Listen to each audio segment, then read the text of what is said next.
Okay, welcome to this session, which I'm going to be welcoming Iver Neumann. The idea here is this is not a super formal session. It's meant to be an opportunity for a conversation. It's a kind of, I should say, by the way, does everybody know who I am? I'm Jacinta Hagen. I'm the director of the Grad Centre in Governance and International Affairs, so I think I know most people, but maybe not everyone. So welcome to the Grad Centre.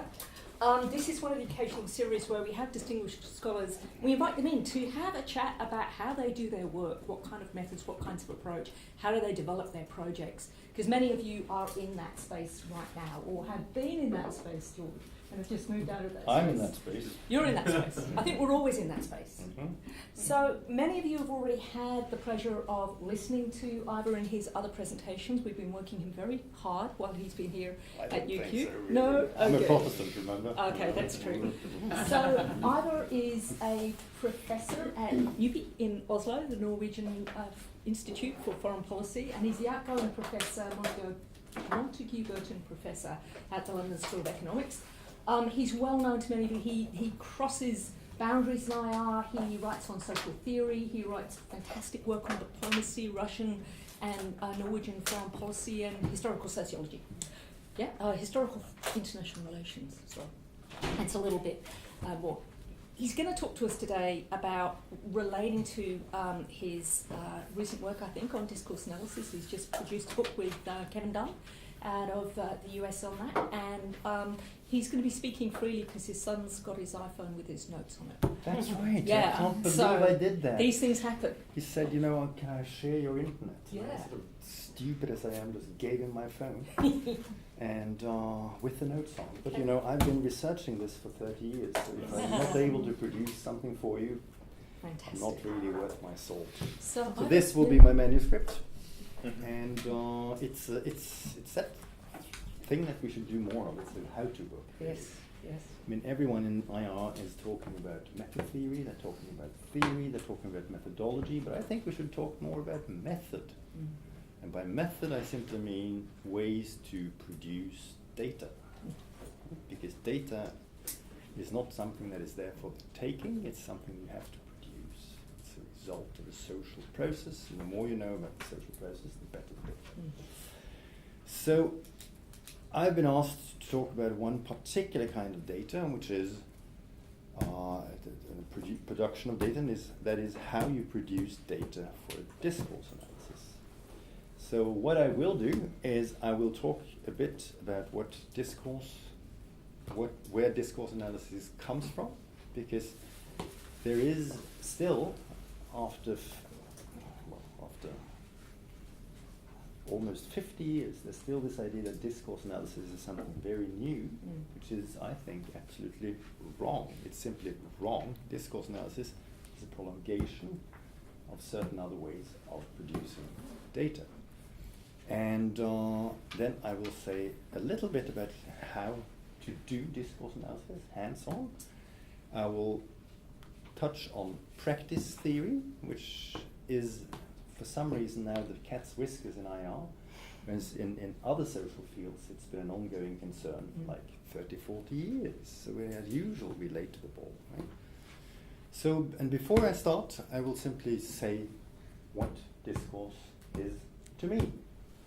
Discourse is a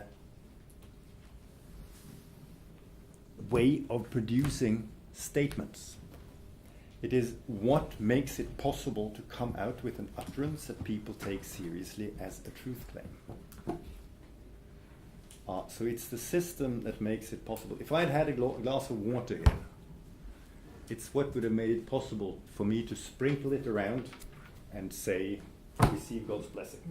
Because some kind of water can do that. Or it's what would have made it possible for me to say, as a medical doctor, I can tell you that this water has just emerged from a womb, and let's see now, it's a boy. I don't know whether you can do that, but it is what can take any kind of utterance, and by utterance I mean the spoken utterance, or I mean an icon, or a picture, or a gesture, a sign, basically, a semios, it's a semiology kind of thing. And here comes the key thing that people get wrong. a number of people get wrong. A lot of people in the previous generation never wanted to understand this. Discourse is not the utterances taken together. It's not the utterances as such. It's what makes it possible to produce the utterances, which is very different. So it's the system that makes it possible for me, for example, to say that Cindy is a great intellectual. No one will bat an eyelid if I say Cindy is a great intellectual. If this had been 200 years ago and I'd said Cindy is a great intellectual, it would have come across as, well, a joke, irony. Because, of course, a woman can't be an intellectual, right? And certainly not a great intellectual. So it's the system that makes it possible to come up with a claim that is taken seriously as a truth claim.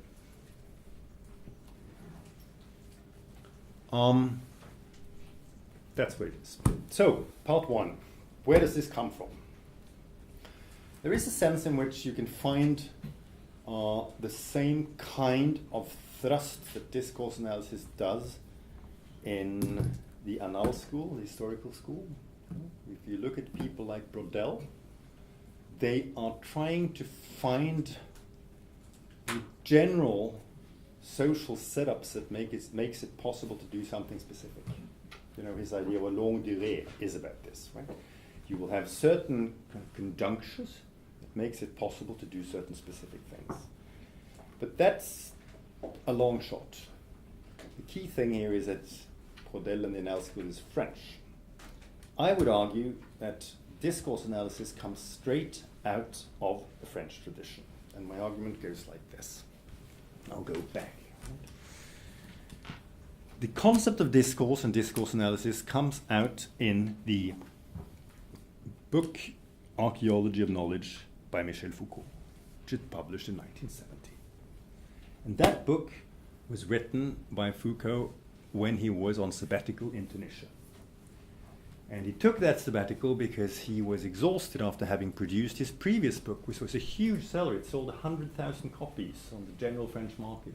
It's called Les mots et les choses. In English, it's not called Words and Things because that title had been taken by Austin. So it's called The Order of Things. Isn't that what it's called? And what Foucault did in that book was to talk about what he called an episteme.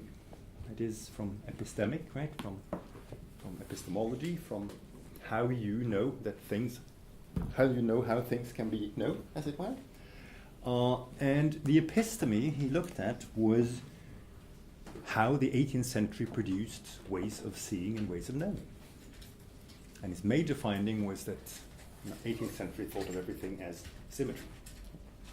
So what he did on this sabbatical in Tunisia was to ask something that, and you know, I take heart from this. Only after he produced the book, he asked himself, what the heck did I do in that book? And I speak now to the doctoral students amongst you, but also my colleagues. I don't know about you, but I've now finished something like 30 projects. There's always been a point, short or long, where I've asked myself, what the am I doing here? You know, what is this? You know, I have this question, but it's not the right question. You know, I need another question. And I'm not really answering what does this sound at all familiar? This is to me the nature of research, right? And Foucault asked himself this post factum, you know, what did I do? And what he had done, of course, was that he had broken with the people that he'd been hanging with so far, the structuralists. He had, and the gist of structuralism. How many people in this room call themselves post-structuralists? Okay, only me, right? Thanks, Mark. I will remember that. Jump the train, occasion. But you know, structuralism was predicated on one very specific idea, and it was that there's a difference between manifest structures and latent structures. Manifest structures would be how cooking goes on in a specific social setting, or how the division of gendered labor works in a specific setting. A manifest structure that you can observe, you can break it down to a binary code, 1, 0, right? And you have the structure.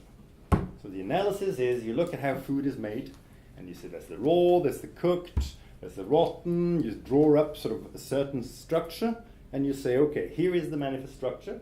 Here we have a lot of sort of observable sort of data, and we can put it on a formula and call it a manifest structure. And the point of that, again, that was a goal in itself, but it was also a goal towards a further goal, which was to say, if we have enough manifest structures observed and accounted for in a society, we may go from those manifest structures and to the underlying structure, which determines these observable manifest structures. And that is the latent structure.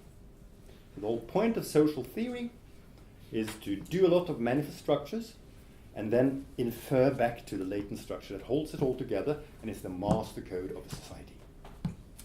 And this is, of course, the program of Claude Lévi-Strauss. Right?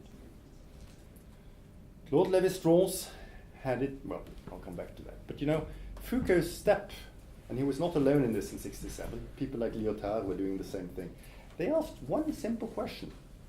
What if there is no latent structure? What if manifest structure is all there is? That was a treacherous question to ask for a structuralist. Claude Lévi-Strauss never understood the question. He said, you know, what? Of course there is a latent structure. He lived to be almost 100. Or did he around 100? I don't know. He died a couple of years ago. He didn't die. And you know, he never sort of abandoned his structuralism.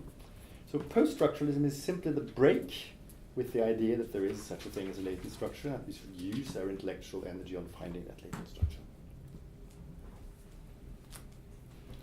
Which means two things. A, post-structuralism is different because there is a sense in which it stays on the surface. And B, post-structuralism is also a structuralism because it grows out of structuralism, so it belongs to the structural family.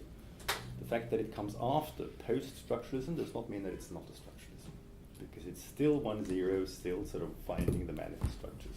But Foucault's question to himself in Tunisia, how did I do this, what did I do in the order of things, was that he needed some idea of what could not be observed, how things were produced.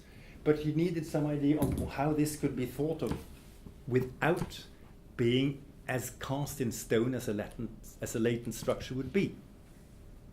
So what is it that is possible to makes it possible to produce manifest structures, basically? And his answer to this question was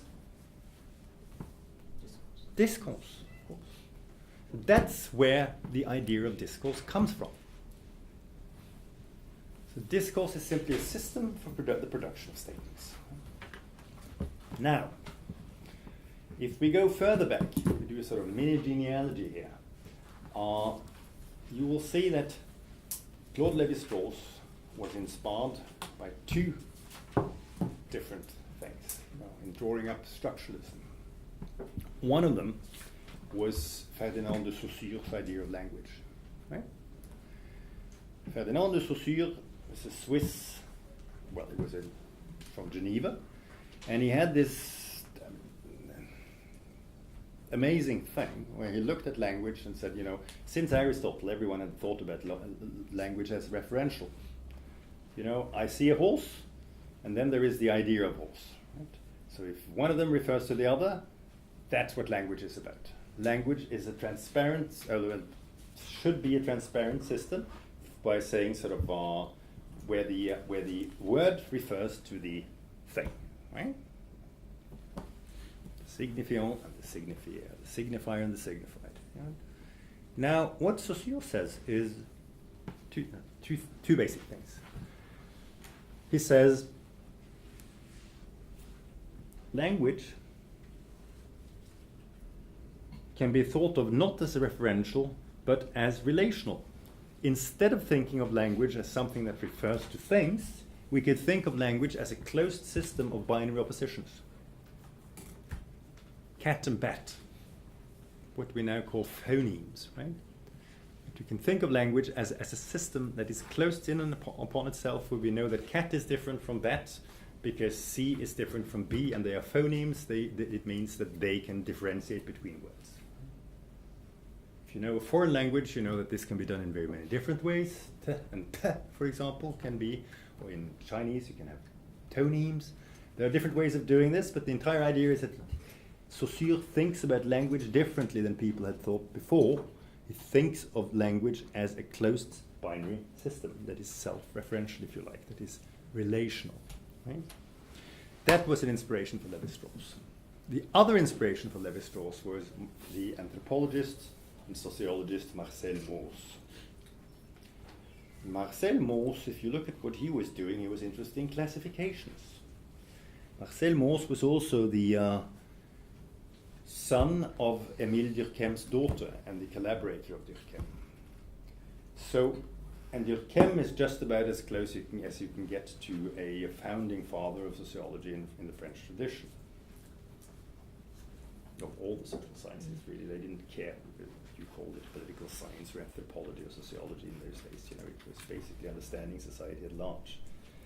Durkheim's professorial chair was in pedagogics, for heaven's sake. And Durkheim was trying to do, and also Durkheim and Mauss were trying to do things with categories. You know, the key thing was you look at something and it makes little sense if you can't categorize it. Drives me up the wall when I have students, usually first-year bachelor students, saying that, but you can't do that because you will reify it. What the?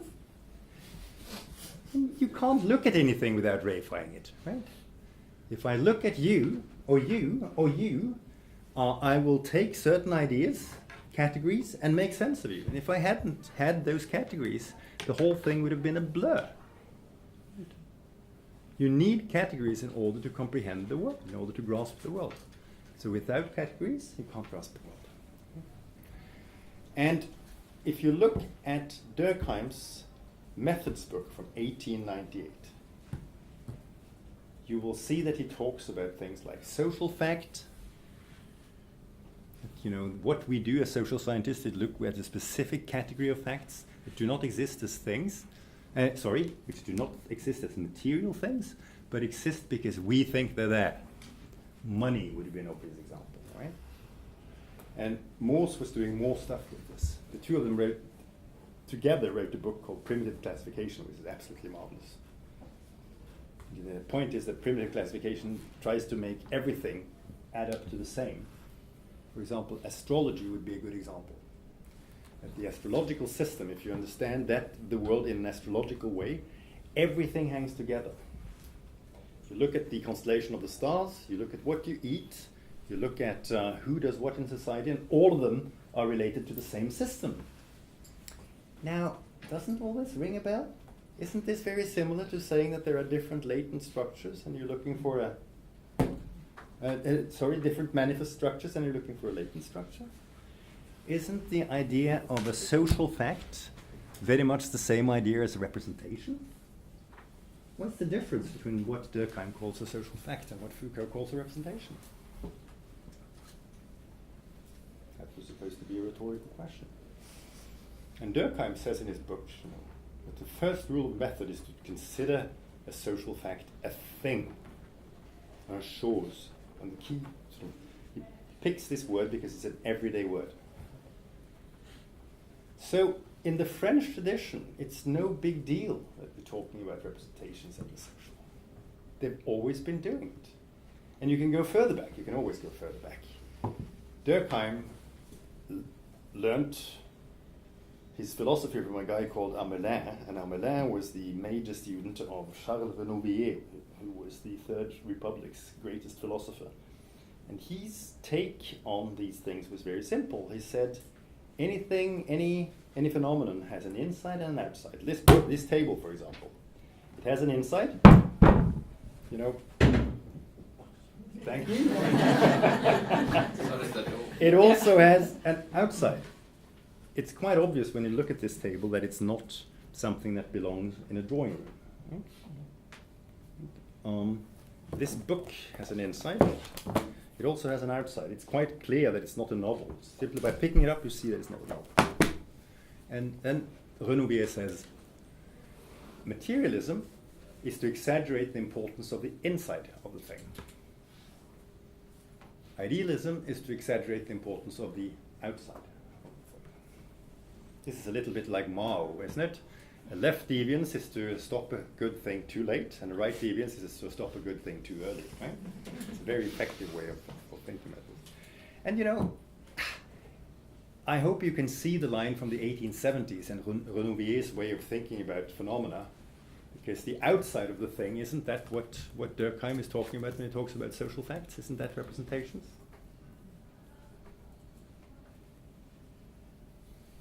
So the point I'm trying to get across is that discourse analysis stands smack dab in the middle of the French tradition, French epistemological tradition. If you look at the people that Foucault read and refers to when it comes to these things, they're the standard French epistemologists working in this old tradition.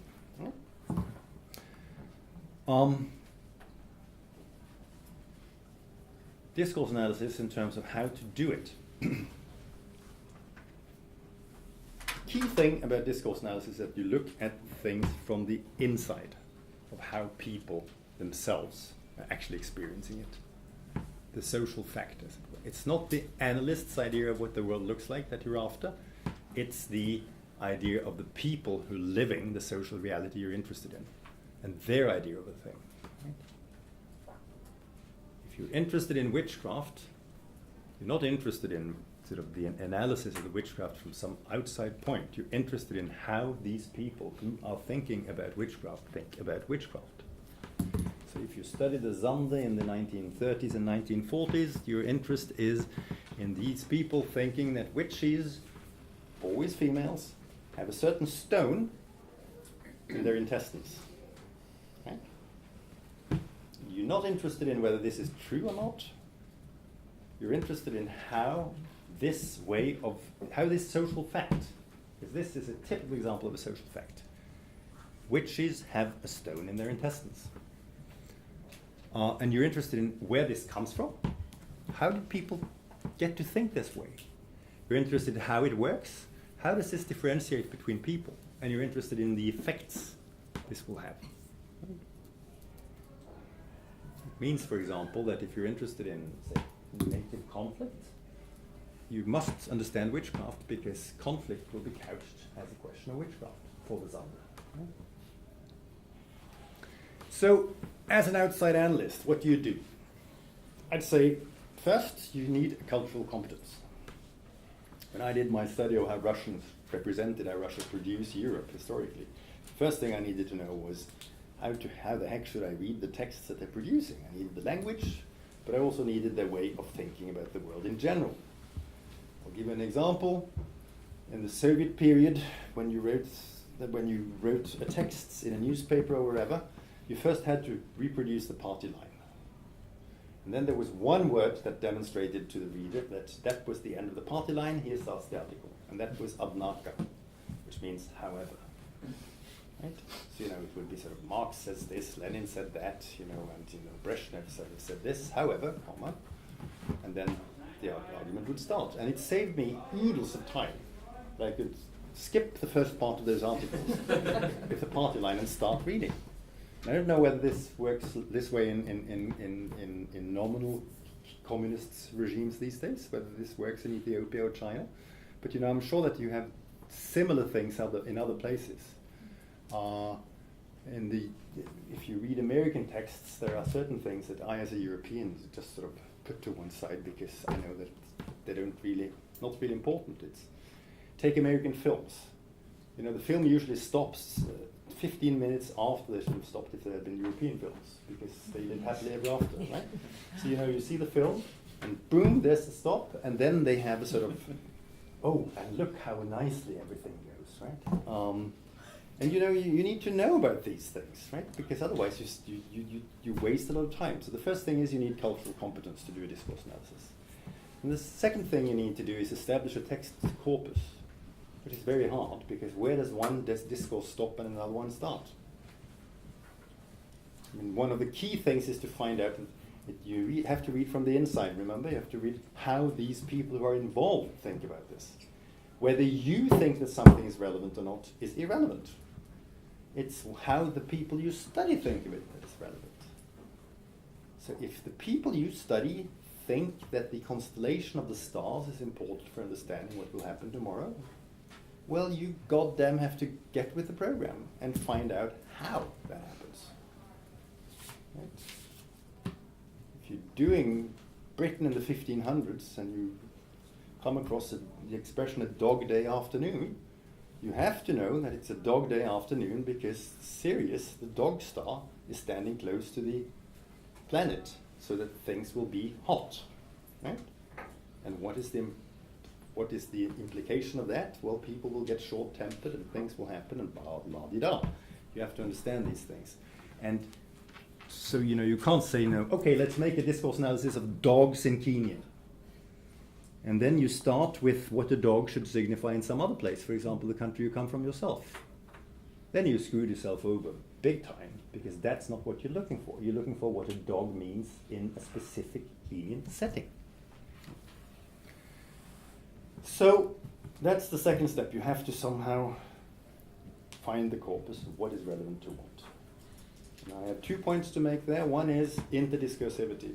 Discourses always hang together with one another. Think about war and sports, for example. Where does war start and sports begin? Very hard question. So you have to research it empirically. Right? The other thing is, you will usually find that certain texts or certain artifacts will be absolutely key to the discourse. Typically, if you do political stuff, white papers. Do you have white papers in this country? Yeah. White papers will be important. They will not necessarily be super important in a number of specific ways, but they will be important because a number of the people who debate these things will refer to them.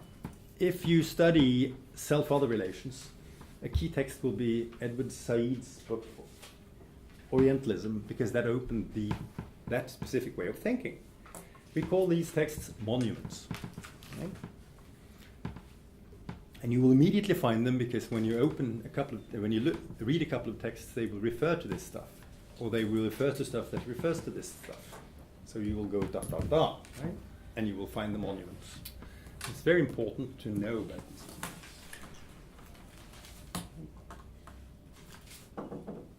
Because they are so often implied, there is an intertextuality.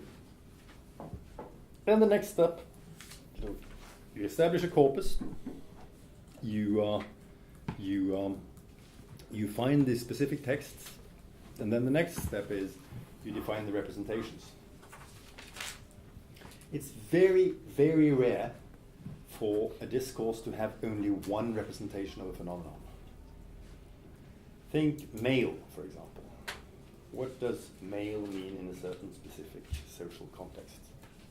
That is, I think I will dare to say, always contested. It's contested by class, ethnicity, age, you name it. So you find the different reps, and this is often the key thing for us who are interested in politics. You find the different ways of representing a phenomenon. Are transsexuals people who are mentally sick?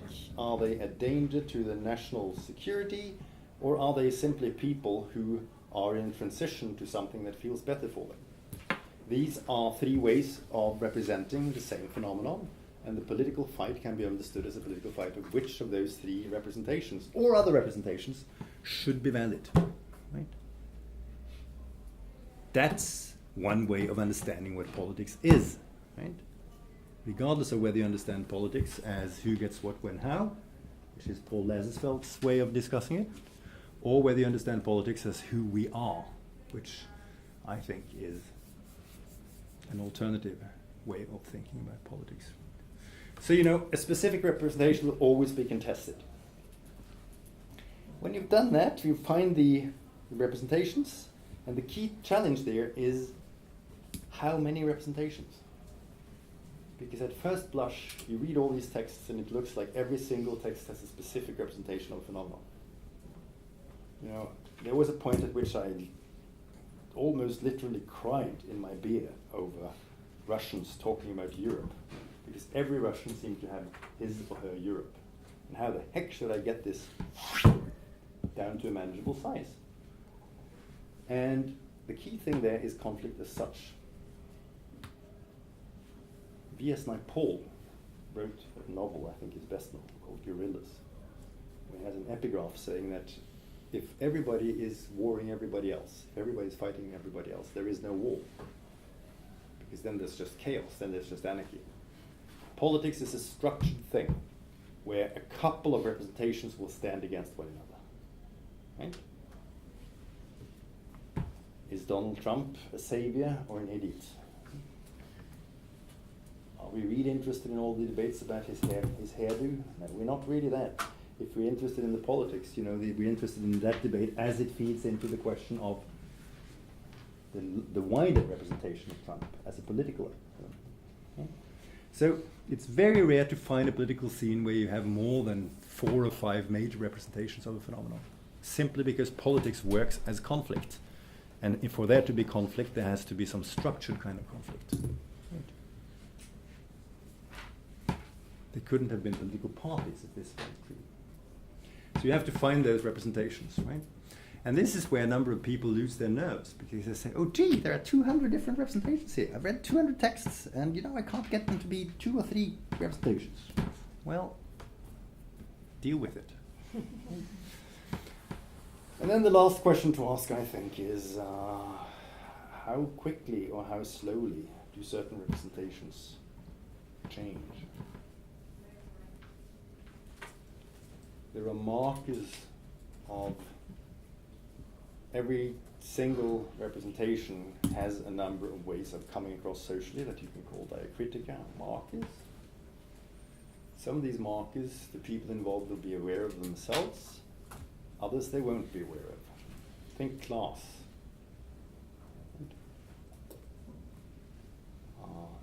In Britain, dropping your H's will be a typical class thing.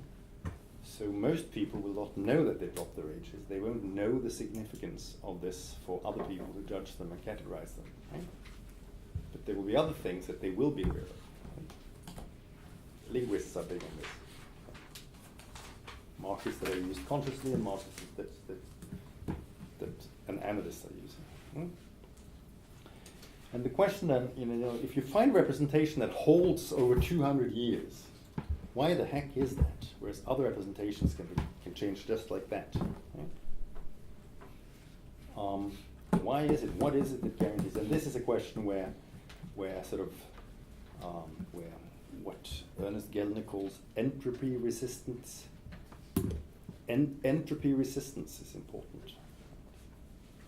Think gender. There's something about the physical here. This is where Judith Butler and I should have a discussion. Is everything about gender equally sort of malleable to social representations? Is everything about gender equally a social fact? Or are there certain ways of certain aspects of gender that are harder to change as a social marker than other aspects? Right? This is a rather important issue. When I grew up, I was the only one in my first year of school class whose mother worked outside the home. It was a marker of femininity in my social area that the woman was at home working. That has certainly changed, but there are other markers of what it is to be a woman that have not changed in the same degree. For example, having kids.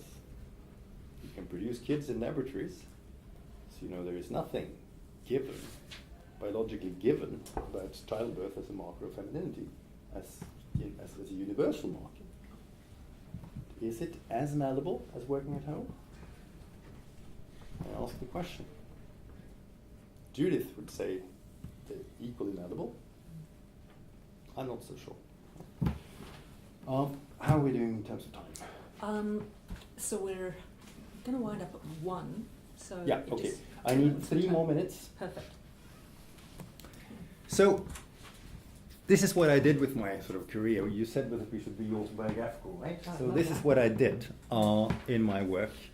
And there came a point when I was sick and tired of discourse analysis. Not because discourse analysis isn't nice, not because it's not important, but because of the underdetermining sort of character of discourse relative to action. When you know the discourse is inside out, you still don't know what's going to happen, because action is always radically underdetermined by discourse. You can find the discourse, you can identify the representations, you can find out how quickly or how slowly they change, but if you're interested in what's going to happen, you're scuppered. You can say that it's much more likely that this will happen and that that will happen, because the discourse will put down bookends to what is and what is not possible. So a discourse analysis is important for understanding political action as a precondition for action. But I came to a point where I said, okay, I'm sick and tired of preconditions of actions, and now I want to study actions themselves. Which does not mean that that is more valid than the other thing. You know, I'm big on social form, and if you're interested in social form, discourse analysis is super.